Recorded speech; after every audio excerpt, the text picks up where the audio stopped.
ষষ্ঠ শ্রেণীর প্রিয় শিক্ষার্থী বন্ধুরা, আজকের অনলাইন ক্লাসে আমি তোমাদের কাছে তোমাদেরকে স্বাগত জানাচ্ছি। তো আজকের ষষ্ঠ শ্রেণীর ইংলিশ ফার্স্ট পেপার অর্থাৎ ইংলিশ ফর টুডের আমরা লেসন 27 নিয়ে আলোচনা করব। তো তোমরা আমাদের সাথে এতদিন ছিল, আমরা তোমাদেরকে যতটা দিতে পেরেছি আশা করি তোমরা উপকৃত হয়েছ। যেহেতু রেগুলার ক্লাস হচ্ছে না, এখন অনলাইনের মাধ্যমে আমাদের ক্লাসগুলো পরিচালনা করতে হচ্ছে বা আমাদের যে পাঠদান সেটা করতে হচ্ছে।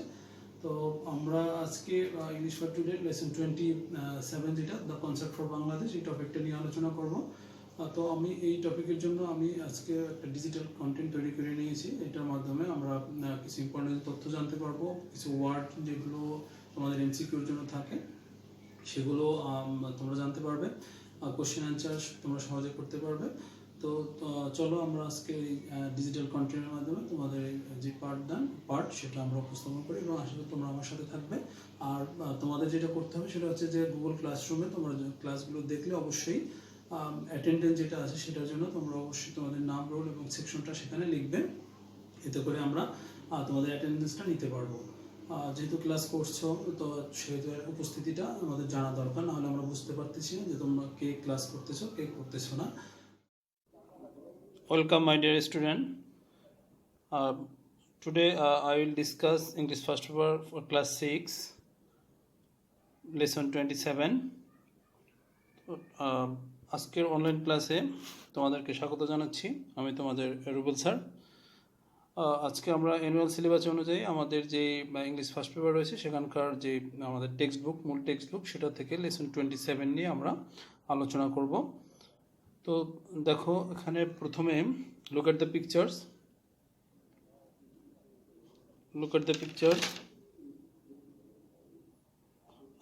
Do you know him? What is he and his name? তোমরা গেস করো। আমার মনে হয় অনেকেই জানো যে সে কে এবং তার যে প্রফেশন ছিল সে কি ছিল। ইয়েস, তোমাদের যে অ্যান্সার সেটা yes, I know him, he is Motiur Rahman, our freedom fighter. Yes, আমাদের যে মুক্তিযোদ্ধা অর্থাৎ বীরশ্রেষ্ঠর মধ্যে একজন ছিলেন তিনি, ফ্লাইট লেফটেন্যান্ট মতিউর রহমান। তোমাদের উত্তরটা ঠিক আছে। আমরা পরবর্তী পিকচার দেখো, look at the picture. Do you know him? What is he and his name? দেখো উত্তরটা, তোমাদের যে অ্যান্সারটা হতে পারে সেটা এরকম হতে পারে, sir excuse me, he may B a singer but I don't know his name. যে সে একজন সিঙ্গার হতে পারে বাট তার নামটা তোমাদের জানা নেই, হতেই পারে। তো দেখো, ওকে আমি বলে দিচ্ছি, his name is Fakir Alamgir, A Bangladeshi famous singer and freedom fighter. সেও একজন বাংলাদেশের বিখ্যাত সিঙ্গার, গায়ক এবং তার সাথে সাথে সে একজন মুক্তিযোদ্ধা। Here another picture, look at the picture. Do you know him? What is he and his name? Guess করো। তোমাদের অ্যান্সারটা এরকম হতে পারে, তোমরা হয়তো বা তাকে চিনো না। Excuse me sir, we don't know him, please say about him. Okay, আমি এর সম্পর্কে কিছু বলতেছি তোমাদেরকে। দেখো, his name is George Harrison. He is a famous singer and humanitarian from England. He helped us during our liberation war of 1971 by organizing the Concert for Bangladesh to make the world aware of the sufferings of Bangladesh during our liberation war. So he is also a freedom fighter of Bangladesh.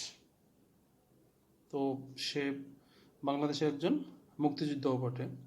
যুদ্ধ করেনি but বাংলাদেশের জন্য যুদ্ধের সময় কাজ করেছে, এই জন্য তাকে আমরা বাংলাদেশের ফ্রিডম ফাইটার হিসেবে বিবেচনা করতে পারি। তো listen declaration.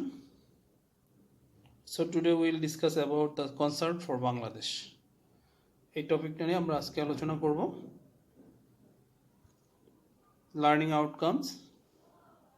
After completing this lesson, students or we will be able to read and understand text, ask and answer questions, participate in short dialogues and conversation on familiar topics.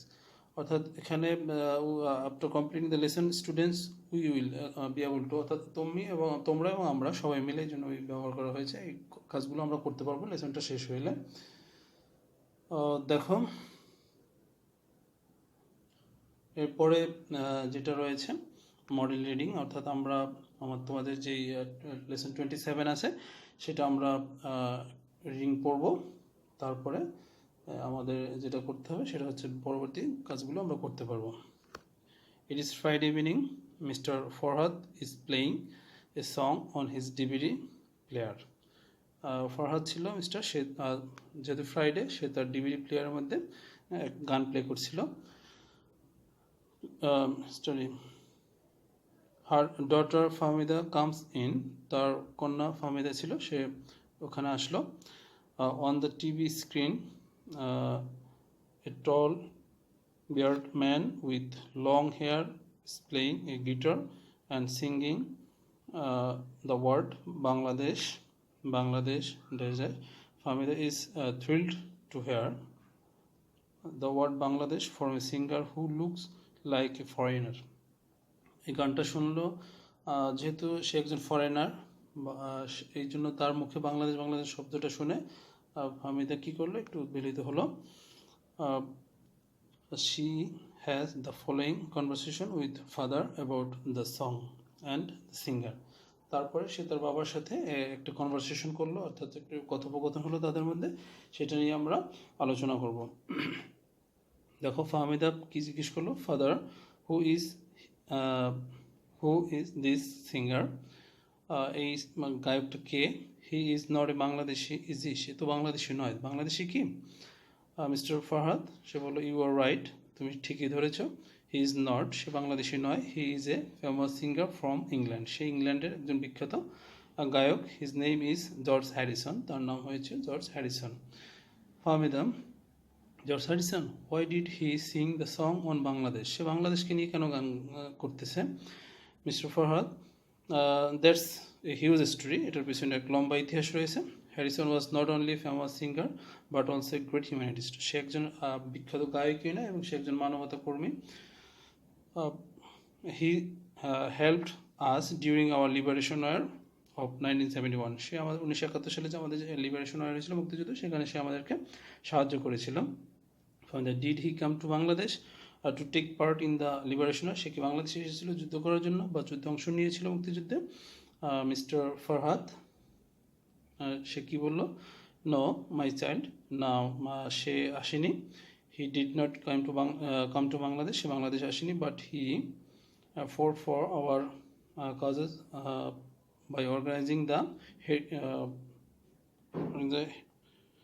হিরোস্টিক concert for Bangladesh, সে আমাদের দেশে আসেনি, কিন্তু আমাদের যেই যারা যুদ্ধ করেছিল তাদের জন্য ফান্ড ক্রিয়েট করার জন্য সে একটা কনসার্টের আয়োজন করেছিল।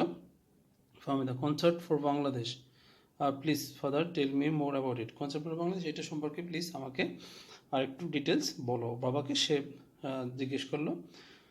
মিস্টার ফরহাদ সে কি বলল, well the concert for Bangladesh was held on the 1st August 1971, 1971 সালের 1 আগস্ট এই কনসার্টটি হয়েছিল। On the at the medicine square garden, new ইয়র্কের মেডিসন স্কোয়ার গার্ডেনে যে কনসার্টটা সেটা অনুষ্ঠিত হয়েছিল বা আয়োজন করা হয়েছিল।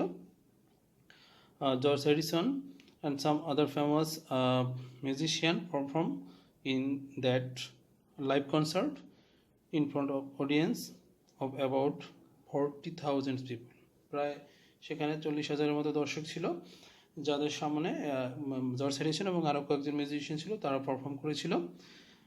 It was organized to make the world aware of the suffering of Bangladesh during our liberation war, এটা আমাদের যে মুক্তিযুদ্ধ হয়েছিল না, সেই মুক্তিযুদ্ধের সময় বাংলাদেশের মানুষের যে দুর্দশা হচ্ছিল বা যে মানে খারাপ অবস্থার মধ্যে ছিল, সেইগুলো সম্পর্কে মানুষকে সচেতন করার জন্যই মূলত এটা অর্গানাইজ করা হয়েছিল। ফাহমিদা, ওয়াজেন্ট দ্যাট গ্রেট, এটা তো অবশ্যই অনেক ভালো ছিল, তাই না? Mister Farhad, yes it was great, এটা অবশ্যই মহৎ ছিল। The concert own huge support for the millions of war victims of Bangladesh. At the same time, it raised millions of dollars for UNICEF relief fund. তো এটা গান থেকে প্রচুর টাকাও আয় হয়েছিল, অর্থাৎ ফান্ড রাইজ করেছিল, একটা ফান্ড তৈরি করতে পেরেছিল $1 মিলিয়ন উপরে ইউনিসেফের মাধ্যমে, সেই সাহায্যটা পেয়েছিল। Fahmida, I am really glad that you tell me all this. আমি আসলে কৃতজ্ঞ এটা তুমি আমাকে বলছো জন্য। Father, I think we should be grateful to George Harrison and his friends who organise the concert for Bangladesh. আমাদের অবশ্যই জর্জ হ্যারিসন এবং তার যে বন্ধুরা রয়েছে তাদের যেই অবদান, তার জন্য আমাদের তাদের কাছে কৃতজ্ঞ থাকা অবশ্যই উচিত। Mister Fahad, you are right, তুমি ঠিকই বলছো dear. We should remember those great friends who help us in our days of struggle and suffering. তো আমাদের যে দুর্দশার দিনগুলো ছিল এবং স্ট্রাগল করার যে দিনগুলো ছিল, মুক্তিযুদ্ধের সময় তোমরা জানো যে আমরা অনেক স্ট্রাগল করেছি এবং সাফারিং ছিল, সেগুলোর সময় আমাদের পাশে যারা ছিল তাদেরকে অবশ্যই আমাদের মনে রাখা উচিত অ্যাজ এ ফ্রেন্ড হিসেবে, বন্ধু হিসেবে। তো দেখো এরপরে যেটা আমাদের করতে হবে সেটা হচ্ছে ট্রু অ্যান্ড ফলস আমরা আইডেন্টিফাই করব। George Harrison was from the United states, উনি কি আমেরিকার বাসিন্দা ছিল কি না। ট্রু হলে তোমরা ট্রু লিখবে, আর যদি ফলস হয় তাহলে কারেক্ট অ্যান্সার করে আমাকে দেখাবে। অর্থাৎ এখানে যেটা তোমরা জানো যে তোমাদের ট্রু এবং ফলস আইডেন্টিফাই করতে হয় আনসিন প্যাসেজ থেকে, সেক্ষেত্রে ট্রু হলে শুধু ট্রু লিখতে হবে এবং ফলস হলে কারেক্ট অ্যান্সারটাও লিখতে হবে। তো George Harrison was from the United State, এটা আসলে উত্তরটা হচ্ছে যে সে ইংল্যান্ডের ছিল, তাহলে false, George Harrison was from England. And next দেখো, in 1971 George Harrison visited Bangladesh to take part in the liberation. আর সে 71 সালে বাংলাদেশে এসেছিল, এরকম তথ্যটা এখানে আছে। তো এটাও ফলস, সে বাংলাদেশে আসেনি। তো এই huge audience attend the concert for Bangladesh, অনেক দর্শক হয়েছিল সেই কনসার্ট ফর বাংলাদেশে, হ্যাঁ এটা true. George Harrison was the only well known musician to take part in the concert for Bangladesh, সেখানে শুধু একজনই বিখ্যাত মিউজিশিয়ান ছিল, এটা তোমরা দেখো না, আর তার সাথে আরও কয়েকজন ছিল, ফলস হবে। The people of the world became aware of the crisis in Bangladesh following the concert for Bangladesh, হ্যাঁ এটা ট্রু। তো তোমরা এটা করে আমাকে হোমওয়ার্ক হিসেবে জমা দিবে। তো পরবর্তী স্লাইডে দেখো, হচ্ছে আমরা কিছু ভোকাবুলারি অর্থাৎ কিওয়ার্ড সম্পর্কে জানবো। তো try to say the meaning of the following word and make sentence. Concert যে শব্দটা, সেটা আমরা George Harrison and some other musician perform the concert, এটার মিনিংটা হচ্ছে a performance of music and singing, অর্থাৎ গানের কোনো অনুষ্ঠান যদি হয় সেটাকে কনসার্ট বলে থাকি আমরা। Another vocabulary, humanities, person who shows sympathy and kindness towards others, কারোর প্রতি যে দয়া দেখায় এবং তাদেরকে আমরা হিউম্যানিটিস বলি, মানবতাবাদী বলি। Mother Teresa was a famous humanitarian. And পরবর্তী কিওয়ার্ডটা দেখো, ভোকাবুলারি অডিয়েন্স। অডিয়েন্স শব্দটার দিয়ে আমরা যদি মেক সেন্টেন্স করি, the audience enjoying the concert, তো এটার যে মিনিং সেটা হচ্ছে audience meaning the people who sit and watch a programme perform, অর্থাৎ আমরা কোনো অনুষ্ঠান হলে সেটা যারা উপভোগ করে তাদেরকে আমরা অডিয়েন্স হিসেবে জানি। এখানে ইন্ডিভিজুয়াল ওয়ার্ক আছে, দেখো তোমরা বাসায় এগুলো করবে, তারপর আমি করে দেখাচ্ছি তোমাদেরকে। তো সেটা আমরা কিছু ওয়ার্ড মিনিং এখানে দেখো, প্রথম যেটা সেটাকে ওখান থেকে আমরা এসে take part, to be involve in an activity, অর্থাৎ কোনো কাজে সম্পৃক্ত হবে, টেক পার্ট বা সম্পৃক্ত হওয়া বোঝায়। তো পরবর্তী ওয়ার্ড যেটা হচ্ছে অ্যাওয়ার, অর্থাৎ তোমরা জানো সচেতনতা, having knowledge of particular thing, কোনো জিনিস বা বিষয়বস্তু সম্পর্কে নির্দিষ্ট জ্ঞান বা কোনো তথ্য জানা থাকলে বা সচেতনতা বোঝায় এটাকে। তো পরবর্তী হচ্ছে যে রিলিফ, এটা হচ্ছে হেল্প, সাহায্য করা। তারপরে যে একটু ওয়ার্ডটা আছে দেখো, স্ট্রাগল টু ফাইট। অ্যান্ড পরবর্তী যে ওয়ার্ড সেটা হচ্ছে অর্গানাইজ, টু মেক অ্যারেঞ্জমেন্ট, কোনো কিছু আয়োজন করা। তো এরপরে তোমরা এগুলো আমি এখানে করে দেখিয়েছি, বাট তোমরা কি করবে, তোমরা অবশ্যই বাসায় এগুলো করবে, বাসায় করে আমাকে হোমওয়ার্ক হিসেবে জমা দিবে। তোমরা ইনবক্সেও আমাদের যে কমেন্টস বক্স আছে গুগল ক্লাসরুম, সেখানেও দিতে পারো। আদারওয়াইজ অন্যথায় তোমরা যেটা করতে পারো সেটা হচ্ছে যে বাসায় করে রাখবে অফসেট পেজে বা A4 সাইজের পেজে করে বা একটা খাতায় করে, সেটা আমাদেরকে যখন আমাদের রেগুলার ক্লাস শুরু হবে সেখানে আমাকে দেখাবে।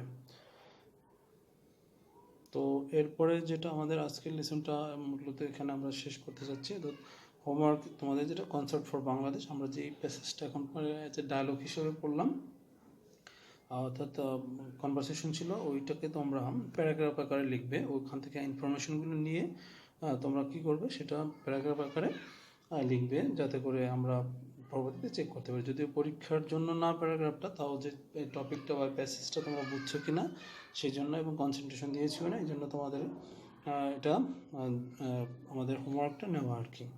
তো সবাই বাসায় থাকবে, নিরাপদে থাকবে, আর তোমাদের যে লেখাপড়া সেটা অবশ্যই কন্টিনিউ করবে। লেখাপড়ায় কোনোভাবেই বিরতি দেওয়া যাবে না, তাহলে অলসতা চলে আসবে। সেক্ষেত্রে তোমাদের পরবর্তীতে কনসেন্ট্রেশন তৈরি করা মানে কষ্টের ব্যাপার হয়ে যাবে। আর বাবা মার কথা শুনবে, এবং শিক্ষা সম্পর্কে বা এই তোমাদের যে সিলেবাস এবং বিভিন্ন টপিক সম্পর্কে কোনো সমস্যা থাকলে অবশ্যই আমাদের সাথে যোগাযোগ করবে। তাহলে আজকের মতো এখানেই সমাপ্তি। সবাই ভালো থাকবে, সুস্থ থাকবে। ধন্যবাদ সবাইকে।